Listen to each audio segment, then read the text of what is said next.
مجھے عراق آئے ہوئے ابھی کچھ دن ہی ہوئے تھے۔ مجھے یہاں ایک اچھی جاب آفر ہوئی تھی، تنخواہ بھی بہت اچھی تھی، اس لیے میں نے اپنے شہر کانپور کے بجائے یہاں کام کرنے کے لیے سوچا۔ لیکن سارا مسئلہ میرے رہنے کا تھا۔ یہاں پر رہنا بہت ہی مہنگا پڑتا تھا۔ اگر میں اپنے رہنے کا انتظام اپنے خرچ سے کرتا تو کانپور کچھ بھی نہیں بھیج سکتا تھا۔ میری ساری تنخواہ شاید عراق کے خرچوں میں ہی نکل جاتی۔ اس لیے میں ایک سستی جگہ ڈھونڈنے کے چکر میں تھا کہ جب ہی میرے آفس کے مینیجر نے میرا یہ مسئلہ حل کر دیا۔ کہنے لگا، ہمارا بہت بڑا گھر ہے، وہاں پر ایک جگہ بالکل خالی ہے، ہم تمہیں وہ کرائے پر دے دیں گے اور اس کا کرایہ بھی بہت کم لیں گے۔ یہ سن کر تو میں بہت خوش ہو گیا تھا۔ میں نے کچھ پیسے اس مینیجر کو ایڈوانس دے دیے اور اس کے گھر اس کے ساتھ ہی چلا گیا۔ کافی بڑا سا بنگلہ تھا، وہاں ایک چھوٹا سا لان تھا اور ایک بیٹھک الگ ہی ایک کونے میں بنی ہوئی تھی۔ گھر سے اس کا بالکل کوئی تعلق نہ تھا۔ گھر کے پچھلے طرف ایک بہت بڑا استبل بھی تھا جہاں پر اچھی نسل کے گھوڑے پالے ہوئے تھے۔ میں نے اپنا سامان اس کمرے میں رکھا۔ کھانے پینے کی مجھے کوئی بھی فکر نہ تھی، سب کچھ اس مینیجر کی ذمہ داری تھی۔ میں تو کافی سکون سے ہو گیا تھا۔ مجھے گھر جیسا ماحول بھی مل رہا تھا اور وہ بھی بہت کم پیسوں میں۔ اور پھر اس کمرے کا دروازہ کھولتے ہی باہر ہی خوبصورت لان دیکھ کر طبیعت باغ باغ ہو جاتی تھی۔ شام کی چائے کے بعد میں اپنے کمرے کے اندر بیٹھ کر ہی آفس کا کچھ کام اپنے لیپ ٹاپ پر کرنے لگا۔ کمرے سے پیچھے کا دروازہ شیشے کا تھا اور پورے کمرے میں جگہ جگہ کھڑکیاں لگی ہوئی تھی جس سے کہ پورا لان نظر آتا تھا۔ یہاں رہتے ہوئے مجھے بس کچھ ہی دن ہوئے تھے اور ان کچھ دنوں میں مجھے معلوم نہ تھا کہ میں مینیجر کے گھر میں رہتا کون کون ہے۔ ایک تو میں نے کوئی خاص دھیان نہ دیا تھا اور دوسرا میں نے ابھی تک کسی کو لان میں ٹہلتے یا اٹھتے بیٹھتے نہیں دیکھا تھا کہ مجھے اندازہ ہوتا۔ میں اپنے کمرے میں بیٹھا تھا، اگلے دن چھٹی تھی، اس لیے میں لیپ ٹاپ پر کافی دیر اپنے کام میں بزی رہا۔ میں نے کھڑکیاں ساری کھول رکھی تھی، تازہ ہوا دل کو سکون پہنچا رہی تھی کہ جب مجھے کمرے کے باہر کچھ آہٹ کی آواز آئی۔ رات کافی گہری ہو چکی تھی، اس لیے چاروں طرف سناٹا تھا، اس لیے ذرا سی آہٹ بھی سنائی دے رہی تھی۔ میں نے چونک کر دیکھا تو ایک لڑکی مجھے لان میں نظر آئی۔ دیکھنے میں تو وہ لڑکی ہی لگ رہی تھی جو ٹراؤزر اور کرتی میں تھی۔ میں نے کرسی پر بیٹھے بیٹھے ہی سے دیکھا تھا۔ پہلے اس لڑکی نے عجیب نظروں سے پورے لان کو دیکھا۔ مجھے یہ بات اس کی بڑی عجیب سی لگی تھی۔ میں نے اپنا لیپ ٹاپ بند کیا اور کھڑکی کے پاس کھڑا ہو گیا۔ میرے کمرے میں صرف نائٹ بلب ہی جل رہا تھا۔ میں سگریٹ کا شوقین تھا، اس لیے اس وقت سگریٹ بھی پی رہا تھا۔ میں نے کھڑکی کے پاس جا کر دیکھا، اس لڑکی کے بال کھلے ہوئے تھے اور کمر تک آ رہے تھے۔ اس کی پیٹھ میری طرف تھی۔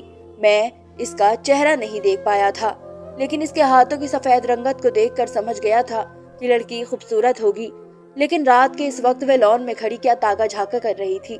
اس لڑکی نے پورے لان میں نظر دوڑائی۔ شکر تھا کہ اس نے کمرے کی طرف نہیں دیکھا، ورنہ میں اسے نظر آ جاتا۔ میں نے دیکھا وہ لڑکی دھیرے سے قدم اٹھاتی ہوئی اس بنگلے کی پچھلی طرف جانے لگی جہاں پر گھوڑوں کا استبل تھا۔ میں نے اپنے ہاتھ پر پہنی ہوئی گھڑی دیکھی تو اس وقت رات کے 2 بج رہے تھے۔ مجھے بڑی حیرت ہوئی کہ اس وقت یہ لڑکی چوری چپکے دوسری طرف استبل میں کیا کرنے جا رہی ہے، وہ بھی ایسے چوروں کی طرح، کیونکہ اس نے پورے لان میں ایسے ہی دیکھا تھا کہ جیسے اسے کوئی دیکھ نہ رہا ہو۔ وہ چھپ کر پیچھے کی طرف جا رہی تھی۔ میں بھی اس لڑکی کے پیچھے جانے لگا۔ وہ اپنے حلیے سے کہیں سے مجھے کوئی چور یا کوئی نوکرانی نہیں لگ رہی تھی، شاید مینیجر کی بیٹی تھی یا پھر کوئی اور۔ مینیجر جب تقریباً 50 یا 55 کے لگ بھگ عمر کا تھا اور یہ لڑکی مجھے دیکھنے میں تو 20 یا 21 سے اوپر کی نہیں لگ رہی تھی۔ میں سگریٹ پی رہا تھا اور اسی لڑکی کے بارے میں سوچنے لگا کہ رات کے اس وقت وہ پیچھے استبل میں کیا کرنے گئی تھی۔ وہاں تو اس وقت گھوڑے کے علاوہ کوئی نہیں ہوتا۔ گھوڑے کی دیکھ بھال کے لیے بھی مینیجر نے جسے رکھا تھا وہ بھی رات ہوتے ہی چلا جاتا تھا۔ صبح میری تو چھٹی تھی، اس لیے میں نے سوچا کہ دیکھتا ہوں کہ لڑکی واپس کب آتی ہے۔ میں سگریٹ پیتا رہا اور کھڑکی پر کھڑا رہا۔ مجھے احساس ہونے لگا کہ اگر آئی تو سامنے اس کی نظر بیٹھک پر ہی پڑے گی اور وہ مجھے دیکھ لے گی۔ میں نے نائٹ بلب بند کر دیا۔ اب بیٹھک میں دوبارہ اندھیرا تھا۔ میں کھڑکی کے پاس جا کر دوبارہ کھڑا ہو گیا۔ 1 گھنٹہ، 2 گھنٹے، 3 گھنٹے بیت چکے تھے، وہ لڑکی واپس نہیں آئی تھی۔ ان 3 گھنٹوں میں میرا دل کئی بار یہ سوال اٹھانے لگا کہ کیوں نہ میں چوری چھپے پیچھے جا کر دیکھوں کہ وہ استبل میں کرتی کیا ہے۔ لیکن پھر میری ہمت نہیں ہوئی کہ اگر اس نے مجھے دیکھ لیا تو کیا سوچے گی کہ میں کیوں اس کا پیچھا کر رہا ہوں۔ یہ ایک غلط بات تھی۔ بہرحال 4 گھنٹے بعد جب ہلکی پھلکی سی روشنی آسمان پر پھیلنے لگی तो वो लड़की लॉन में आई थी, लेकिन इसकी हालत देखकर तो मेरे हाथ से जलती सिगरेट गिरी थी। बुरी तरह से वो घबराई हुई थी, चेहरे से पसीना साफ कर रही थी, बाल बिल्कुल बिखरे हुए थे। वह यूं हाँप रही थी जैसे न जाने ऐसा क्या करके आई हो। इसका पूरा कुर्ती और ट्राउजर पसीने से गीला हो चुका था। इसने दोबारा से लॉन में एक नजर घुमाई और फिर जल्दी से घर के अंदरूनी तरफ चली गई। इसकी अजीब सी हालत होती देखकर मेरे दिल में एक अजीब ख्याल ने जन्म लिया था, लेकिन मैंने खुद को झटका कि ऐसा मुमकिन नहीं है। सुबह मेरी आंख दरवाजा खटकने पर खुली थी। मैं रात को बहुत देर से सोया था, इसलिए बड़ी मुश्किल से मैंने आंखें खोल कर देखा। वो वही नौकरानी थी जो मेरे लिए नाश्ता लेकर आती थी। आज भी इसके हाथ में नाश्ते की ट्रे थी। मैंने उठकर दरवाजा खोला, इसने नाश्ते की ट्रे रख दी। कहने लगी, आज क्या घोड़े गधे बेचकर सोए थे? कब से दरवाजा पीट रही हूँ। मुझे क्या कोई और काम नहीं है जो यहाँ पर खड़ी तुम्हारा इंतजार करती रहूं कि लाट साहब कब उठेंगे और कब नाश्ता लेंगे?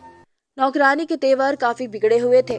मैंने मुस्कुरा कर कहा, आई एम सॉरी, दरअसल रात को काम ज्यादा था, इसलिए देर से सोया था। वो कहने लगी, आइंदा ऐसी देर की तो फिर से भूखे ही रहना। इससे पहले कि वो जाती मुझे रात वाली लड़की का ख्याल आ गया। मैंने सोचा नौकरानी को तो पता होगा कि वो लड़की कौन है। मेरे सवाल पर जब उसने मुझे बताया, मैं तो दंग सा रह गया था। मैंने कहा कि मैनेजर साहब के कितने बच्चे हैं? वो कहने लगी, मुझे क्या पता। मैंने हैरत का इजहार किया। मैंने कहा, वो इस घर में रहते हैं, जाहिर है उनके कोई बीवी बच्चे भी होंगे। वो नौकरानी कहने लगी, ये मैनेजर का घर नहीं है। ये कहकर वो बाहर चली गई और मैं सोच में पड़ गया था, ये क्या चक्कर है। अगर ये घर मैनेजर का नहीं है तो उसने मुझे यहाँ पर किस हिसाब से रखा है, और वो खुद इस घर में क्यों रह रहा है? ये किसका घर है? मुझे तो ये ख्याल सताने लगा था कि कहीं मैनेजर मेरे साथ कोई धोखेबाजी तो नहीं कर रहा, मुझे किसी चीज में फंसवाने की कोशिश तो नहीं कर रहा। एक के बाद एक सवाल मेरे दिमाग में घूम रहे थे। जब वो मैनेजर मुझे बैठक में आते हुए दिखाई दिया, मुझे कहने लगा, तुमने अभी तक नाश्ता नहीं किया? मैं चाह रहा था कि आज हम साइट का काम भी कर लेते हैं। तुमने नक्शा तो बना लिया है ना? मैं एक इंजीनियर था और मेरी यही नौकरी थी। एक बहुत बड़ा प्रोजेक्ट था जहाँ पर हमें अपार्टमेंट और स्विमिंग पूल, मार्केट वगैरह बनानी थी। मैं और वो जैसे और बहुत से इंजीनियर इसी काम में लगे हुए थे। मैंने कहा, जी हाँ, बस नाश्ता कर लूँ, इसके बाद चलते हैं। नाश्ते के बाद मैं इस मैनेजर के साथ वो जगह देखने चला गया जहाँ पर हमें काम करना था। वही मैंने बातों बातों में मैनेजर से पूछा कि ये घर किसका है, तो कहने लगा, ये मेरे सेठ का घर है, लेकिन मैं उनका काबिल और भरोसेदार नौकर हूँ, इसलिए जब भी वो मुल्क से बाहर होते हैं तो सालों साल वापस नहीं आते और फिर मुझे उनके घर पर रहना पड़ता है। फिर मुझे वो लड़की याद आ गई। मैंने कहा, मैनेजर साहब, क्या आपकी बीवी बच्चे भी यहीं रहते हैं? वो कहने लगा, कौन सी बीवी बच्चे, मेरी तो अभी शादी भी नहीं हुई है। यह सुनकर मुझे और हैरत हुई थी। कहने लगे, मेरे बॉस की एक बेटी है जो यहाँ रहती है। क्योंकि मैं बचपन से सारे इंतजाम संभाल रहा हूँ, इसलिए वो मुझे चाचा चाचा कहती है। बड़ी प्यारी बच्ची है। मेरा एक मसला तो हल हो गया था, वो लड़की बॉस की बेटी थी। लेकिन एक बात अभी भी दिमाग में उलझ रही थी कि वह रात के वक्त पीछे अस्तबल में क्या करने जाती थी। पहले मैंने सोचा कि ये भी मैं मैनेजर से पूछ लूं, लेकिन फिर मैंने कुछ भी ना कहा, क्योंकि जिस तरह से वो लड़की जा रही थी लग रहा था कि चोरी छुपे ही जाती हो। लेकिन एक सवाल और मुझे तंग करने लगा कि जब वह पूरे घर की मालकिन थी तो उसे किस बात का डर था? वह क्यों छुप छुप कर पीछे से अस्तबल में जाती थी? वह तो खुलेआम जब चाहे जहाँ चाहे जा सकती थी। हम लोग शाम के 7-8 बजे ही वापस आए थे। मैंने खाना खाया और रात की कॉफी मैंने अपनी बैठक में बना ली थी। मेरे पास एक इलेक्ट्रिक कॉफी मेकर था। मैंने कॉफी बनाई और उस लड़की का इंतजार करने लगा। हालांकि सुबह मेरी ड्यूटी थी, मुझे ऑफिस जाना था, लेकिन फिर भी मुझे इस लड़की का इंतजार था। मुझे लगा जैसे आज वो फिर आएगी, और वही हुआ था। रात के ठीक 2 बजे वो लड़की फिर से यूं ही ट्राउजर और कुर्ती में बाहर आई थी, और फिर पूरे लॉन को उसने ऐसे देखा जैसे ये जानना चाह रही हो कि कोई इसे देख तो नहीं रहा। अब धीरे धीरे कदम उठाते हुए वो पीछे अस्तबल की तरफ चली गई। मेरे दिल में ख्याल आया कि आज तो मैं इसका पीछा करके देख लूं कि आखिर ये पीछे अस्तबल में करती क्या है। लेकिन फिर मुझे ये भी ख्याल आने लगा कि मुझे सुबह ऑफिस जाना है। अगर मैं देर से उठा तो मैनेजर मेरी अच्छी खासी खिंचाई करेगा। मैंने कहा कि मुझे इससे कोई मतलब रखना ही नहीं चाहिए कि वो क्या करती है और क्या नहीं। बॉस की बेटी है, अगर इसने मुझे देख लिया या मेरी शिकायत अपने बाबा से लगा दी तो मुझे तो नौकरी से भी हाथ धोना पड़ेगा। लेकिन फिर वही सोचा कि एक बार देखने में कोई हर्ज नहीं। मैं उठकर जैसे ही बाहर जाने लगा तो मैनेजर को तेजी से लॉन में आते देखकर वहीं चौंक कर रुक गया। इसने पूरे लॉन में नजरें घुमाई और फिर पीछे अस्तबल की तरफ बढ़ गया। कुछ देर में ही वो इस लड़की का हाथ थामे इसे लेकर आ रहा था और वो लड़की इसे अपना हाथ छुड़वा रही थी और वो मैनेजर इसे घूर घूर कर कह रहा था कि आइंदा अगर वो रात के वक्त पीछे गई तो वो उसकी शिकायत इसके बाप को लगा देगा। वो लड़की खामोश थी। मैं और उलझन का शिकार हुआ था। मुझे सुबह ऑफिस भी जाना था, इसलिए मैंने लाइट बंद की और सो गया। सुबह जब मैं उठा तो वो लड़की लॉन में ही थी। लॉन में लगे खूबसूरत फूलों को तोड़ रही थी। वो अपने ही काम में मगन थी। मैं तैयार हो चुका था, लेकिन नाश्ते में अभी वक्त था, इसलिए अपने कमरे से बाहर निकल आया। धीरे धीरे चलता हुआ मैं लॉन में आ गया और इस लड़की के पास जाकर खड़ा हो गया। वो शायद कोई गाना गुनगुना रही थी। बड़े अच्छे मूड में लग रही थी। फूलों को इसने तोड़कर जब हाथों से उसका गुलदस्ता सा पकड़ लिया तो एकदम से ही पीछे पलटी थी। मैं इसके बिल्कुल पीछे खड़ा था, इसलिए मुझसे टकराते टकराते बची थी। मुझे हैरत से देखने लगी, फिर मुझे कहने लगी, कौन है आप? मैंने कहा, आपका राजदार। मेरी बात सुनकर वो कुछ घबराई थी। मैंने कहा, परेशान ना हो, मैं इस बैठक में किराए पर रहता हूँ, आपके बाबा के ऑफिस में काम करता हूँ। यह सुनकर इसके चेहरे की हैरत और परेशानी दोनों ही खत्म हुई थी। फिर कहने लगी, ओह याद आया, मैनेजर साहब ने बताया था मुझे आपके बारे में। वैसे भी मुझे लड़कियों से दोस्ती करने की आदत थी, इसलिए बातों का फन मुझे बहुत अच्छे तरीके से आता था। मैंने सोचा कि इस लड़की से दोस्ती करने में कोई हर्ज नहीं है। अब मैं क्या इसका पीछा करूंगा, क्या देखूंगा ये पीछे क्या करने जाती है। बेहतर ये है कि इससे दोस्ती ही कर लूं, ये मुझे खुद ब खुद ही सब कुछ बता देगी। लेकिन मैं नहीं जानता था कि जो बात मुझे पता चलेगी वो मेरे होश उड़ा के रख देगी। मैंने कहा कि वैसे तो आप बॉस की बेटी है, मुझे ये बात कहनी तो नहीं चाहिए, लेकिन मैं यहाँ पर बोर होता रहता हूँ। अगर आप मुझे थोड़ी सी कंपनी दे दिया करें तो। मैंने जानबूझकर बात छेड़ी थी। मेरी बात पर वो मुस्कुराने लगी, कहने लगी, अकेली तो मैं भी होती हूँ। ठीक है, मैं जब फ्री होगी तो आपके पास आ जाया करूंगी। मैंने कहा, थैंक यू सो मच।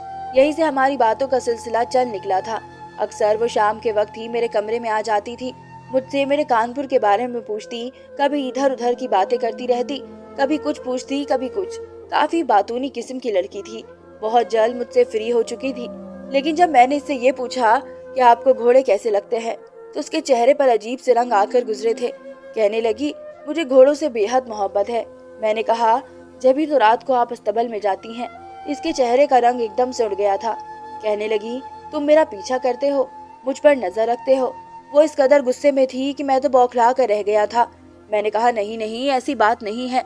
ऐसे ही रात को आंख खुली थी तो मैंने तुम्हें पीछे अस्तबल की तरफ जाते हुए देखा था। वो फौरन से खड़ी हो चुकी थी। गुस्से से मुझे देखने लगी। मैं तो अपनी बात कहकर पछताया था। कहने लगी, आइंदा मुझे देखने की कोशिश मत करना, वरना तुम्हें घर से बाहर निकलवा दूंगी। मैंने कहा कि मैंने ऐसा कुछ नहीं किया है कि तुम इतना बुरा मान जाओ। लेकिन इस लड़की ने मेरी बात सुनी ही नहीं। फौरन से गुस्से से मेरे कमरे से बाहर निकल गई। मैं तो अपना सर पकड़ कर बैठ गया था कि कहीं वो मेरी शिकायत बॉस से ही न लगा दे। इस बार मैंने रात को कमरे की सारी लाइट्स बंद कर दी थी। रात को मुझे आहटों की आवाज तो आई, लेकिन मैंने उठकर देखने की हिम्मत नहीं की।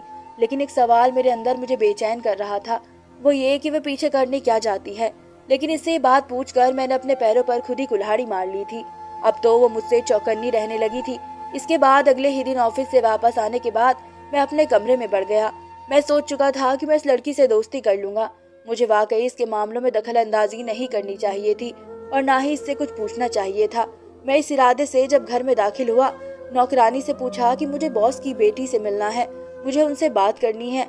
तो वो कहने लगी कि वो पीछे अस्तबल में ही है, वहीं जाकर बात कर लो। अब मैं सोच रहा था कि मैं अस्तबल जाऊं या ना जाऊं। बहरहाल मैं धीरे धीरे कदम उठाता हुआ इस बंगले की पिछली तरफ जाने लगा, जहां घोड़े का अस्तबल था। जब मैं इस अस्तबल के पास पहुंचा तो मैंने देखा कि वो घोड़े को अपने हाथों से नहला रही थी, इस पर पानी डाल रही थी और घोड़ा उसके काफी करीब था। मैं हैरत में पड़ गया था कि वो मालिक की बेटी होकर घोड़े को खुद क्यों नहला रही है। हालांकि वहाँ पहले से घोड़े की देखभाल के लिए एक नौकर मौजूद था। जब इसकी नजर मुझ पर पड़ी तो उसने मुझे अजीब नजरों से घूरा था। मैं इसके पास आ गया। मैंने कहा, मैं कल की बात पर बहुत शर्मिंदा हूँ। मुझे वाकई आपके मामले में दखल अंदाजी का कोई हक नहीं था, आप मुझे माफ कर दें। लेकिन उसने मुझे कोई जवाब नहीं दिया। कहने लगी, आप अपने काम से काम रखा करें।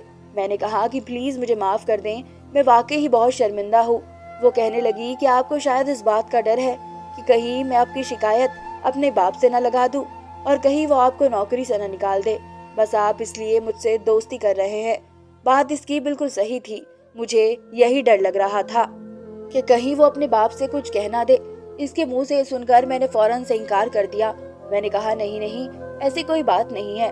नौकरी का क्या है, वो तो मुझे और भी मिल जाएगी। लेकिन मैं वाकई शर्मिंदा हूँ। मेरी बात सुनकर उसने कहा, ठीक है, मैंने आपको माफ किया। मैंने कहा, प्लीज आप मुझसे वैसे ही बातचीत कर सकती हैं जैसे पहले करती थी। कहने लगी, ठीक है, मैं कोशिश करूंगी, वरना एक बार मेरा दिल जिस शख्स से दुख जाए मैं दोबारा उससे बात नहीं करती। ये कहकर वह दोबारा घोड़े को नहलाने लगी। मैं वहां से वापस आ गया। वो 3 महीने में तो मैंने दोबारा देखने की कोशिश ही नहीं की कि वो लड़की पीछे अस्तबल में जाती है, लेकिन एक बार मैंने देखा कि वो बड़ी बेचैनी से पीछे अस्तबल की तरफ गई थी, भागते हुए। ये देखकर मुझे जरा परेशानी होने लगी। मैंने कहा, अब तो ये बात पुरानी हो गई है, वह मुझ पर फिर से भरोसा करने लगी है, अब वो मुझ पर शक नहीं करेगी।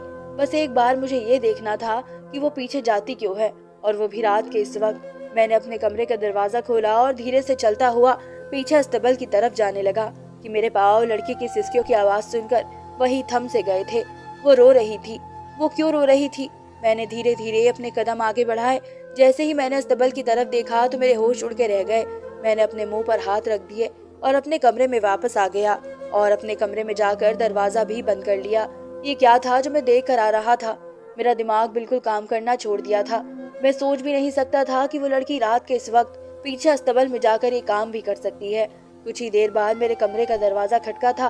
मैं तो पूरे का पूरा हैरान रह गया था और मेरी जान उस वक्त निकली जब वो लड़की मेरे कमरे के बाहर खड़ी थी।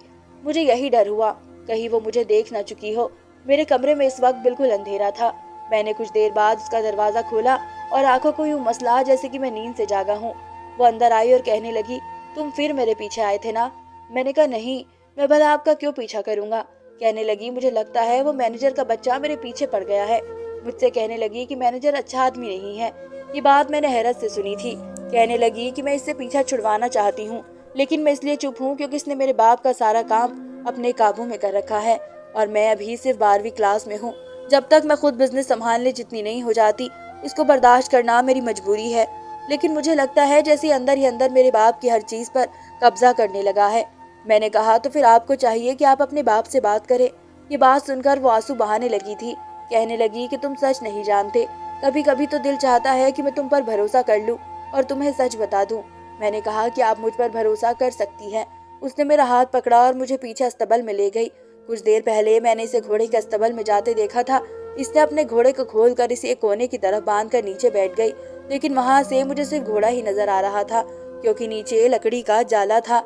इसके बाद वो घोड़ा उछलने लगा। मैं परेशान सा हो गया कि न जाने वो लड़की क्या कर रही थी। यही देखकर मैं वापस पलट आया था, लेकिन अब वो लड़की खुद मुझे वहां लेकर जा रही थी। मैं ये नहीं जानता था कि मसला क्या है।